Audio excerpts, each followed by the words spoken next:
Bonjour à toutes et à tous, c'est Ahmed, j'espère que vous allez bien, j'espère que vous avez apprécié le live de vendredi midi 15. Si vous l'avez loupé, je vous le remets en haut à droite de cette vidéo. On a discuté ensemble pendant un tout petit peu plus d'une heure. On va bien sûr parler de Bitcoin, ça bloque, c'est normal. D'ailleurs, des petites patterns qui sont en train de se mettre en place sur des petites time frames. On regardera si oui ou non on peut se positionner en suivant ce formidable flux haussier. Il y a bien évidemment des trendlines haussières qu'il va falloir tout simplement vendre ici si on veut essayer de jouer la contre-tendance, mais à nos risques et périls. Toutes les targets vont au même endroit.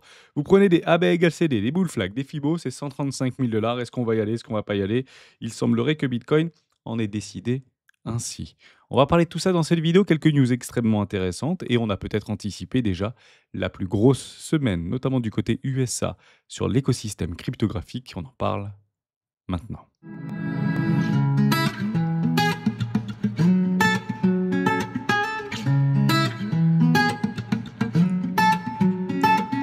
Mais juste avant de commencer, je vous invite toujours à rejoindre Score des Rolly Marché. Vous trouverez le lien dans la description. À l'intérieur, une documentation qui s'appelle la stratégie des 4 rois. N'hésitez pas à l'utiliser, vous en imprégner, vous en inspirer pour vous aussi trouver votre propre style d'investissement, que ce soit sur le court, moyen, long terme, voire très long terme, que ce soit sur les marchés traditionnels ou les marchés crypto-actifs. Si vous êtes plutôt trader, scalper, venez participer avec nous au KGCI de BitGate.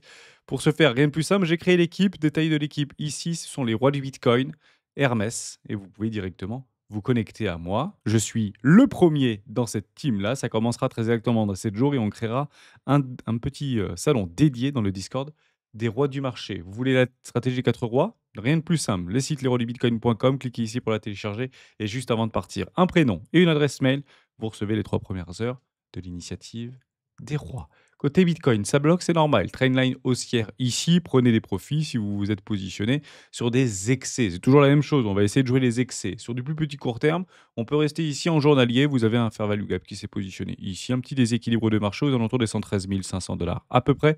Et on reviendra taguer une trainline haussière également. Ça fera office de support dynamique ici. Si vous voulez vous positionner avant, soyez quand même assez scalper parce que ça risque un petit peu d'avoir de la volatilité, surtout que c'est la semaine aujourd'hui aux États-Unis des trois principaux trois principales lois qui seront débattues et potentiellement adoptées.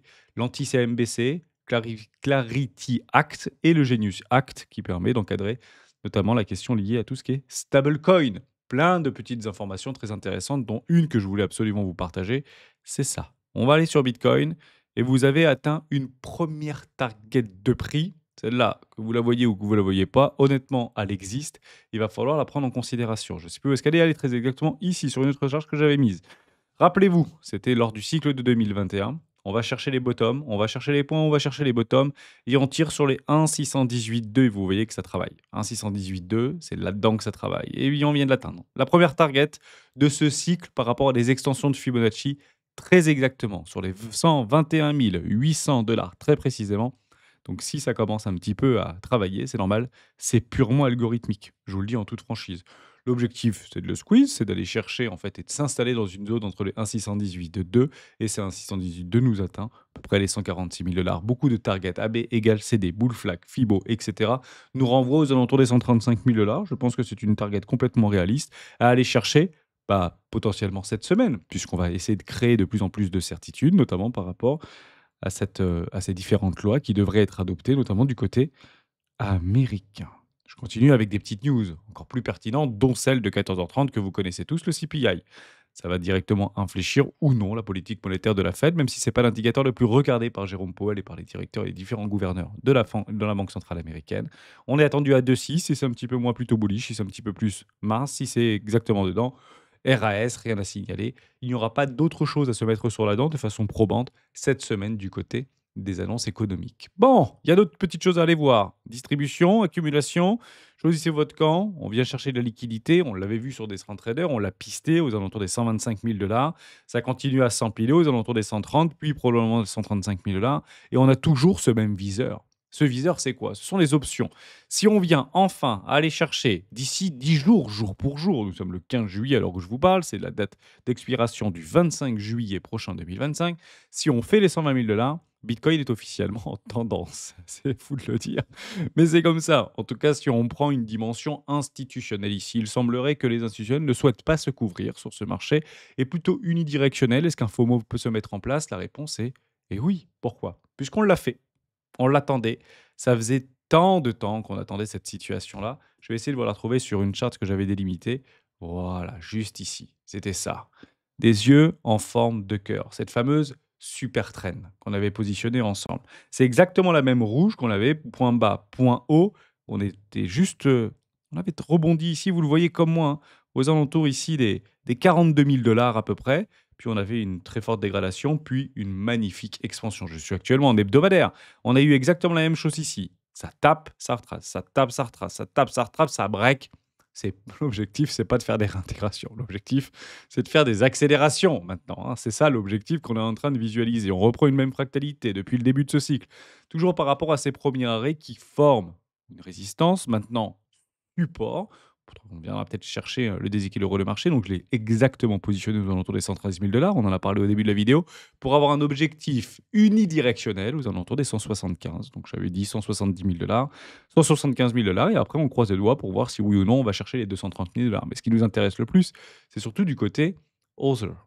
Et côté Other, bah, il ne se passe pas grand-chose actuellement, même si on voit une forme d'effervescence de dominance. On est encore relativement éloigné de cette grosse trendline. Si on vient à s'échouer et s'affranchir de cette trendline, ce sera le premier signal. Deuxième signal, venir chercher les 3 millions. Troisième signal, aller chercher ce fameux index pour aller chercher les 160, les 75 points au niveau de l'altcoin saison.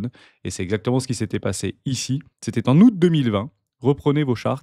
Et si vous regardez août 2020 par rapport au précédent cycle vis-à-vis de Hauser et de l'ensemble de vos crypto-monnaies plus ou moins capitalisées, ici qui sort du top 10, vous aviez eu le début, et je dis bien que le début du alt season. Donc avant ça, malheureusement, on ne peut pas en parler. D'autres news extrêmement intéressantes. Celle-ci, notamment avec des tarifs douaniers, un petit peu nous enquiquinent, notamment du côté du marché US. Il semblerait que la Commission européenne s'accorde à dire qu'il y aura des contre-mesures si celles-ci sont bel et bien appliquées. On en parle. À partir du 1er août, ça va beaucoup plus loin, notamment du côté de la Russie, vis-à-vis des augmentations de bombardements sur le sol ukrainien. Et il explique, Donald Trump, que si si ça continue à bombarder l'Ukraine, eh ben, je mettrai 100% de tarifs douaniers aux alliés de la Russie. Vous avez compris de qui on parlait? La Chine, bien évidemment, sans conteste. Les principaux adversaires de Bitcoin pourraient être le plus grand détenteur institutionnel. Ça me fait toujours marrer. On va chercher des proxys, notamment du côté de MicroStrategy, Vanguard, c'est officiel, et le plus gros détenteur d'actions flottant de MicroStrategy. Franchement, ça me laisse bouche bée. Ils proposent toujours pas d'ETF au compte en Bitcoin, ils n'ont toujours pas fait de dépôt, ils sont anti-Bitcoin, ils empêchent même leurs clients d'acheter du Bitcoin. Pour expliquer que c'est un petit peu une martingale et c'est encore une fois un Ponzi, ce sont les principaux détenteurs de l'action MicroStrategy, cela va de soi. C'est ça également qui peut expliquer une forme de normalité sur le décalage des valeurs, notamment du côté de Bitcoin et du côté du gold, et on peut être un tout petit peu plus éloigné des matières premières.